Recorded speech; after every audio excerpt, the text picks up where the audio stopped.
চট্টগ্রামে প্রায় 8.5 কোটি টাকার 3টি প্রকল্পের ভিত্তিপ্রস্তর স্থাপন করেছেন চট্টগ্রাম সিটি কর্পোরেশনের মেয়র ডাক্তার সাদাত হোসেন।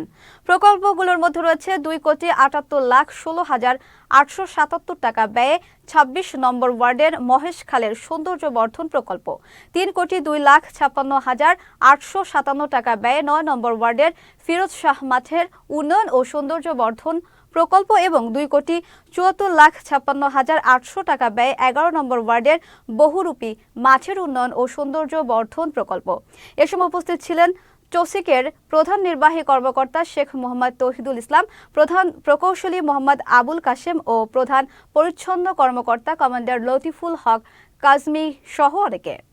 এই নগর সরকারটা আসলে বাংলাদেশে কেন জানি হচ্ছে না, এটা আমি বারবার প্রথম দিন থেকে কিন্তু বিভিন্ন জায়গায় বিভিন্ন ফোরামে আমি রেজ করেছি এই কথাগুলো। নগর সরকার হলে হতো কি, সমস্ত সেবা প্রদানকারী সংস্থাগুলো the work under one umbrella like city corporation, তাহলে সিটি কর্পোরেশন সব কিছু দেখভাল করতে পারতো। এবং মেয়র যেহেতু গণতান্ত্রিকভাবে হয়েছে, মানুষের ভোটে হয়েছে, কাজে তার একটা অধিকার আছে সবাইকে দেখভাল করার। সো দ্যাট আমার মনে এভাবে যদি হতে পারতো তাহলে একটা পরিকল্পিত উন্নয়ন চট্টগ্রামে হতে পারতো, অথবা বাংলাদেশের সব শহরে সেটা হতে পারতো।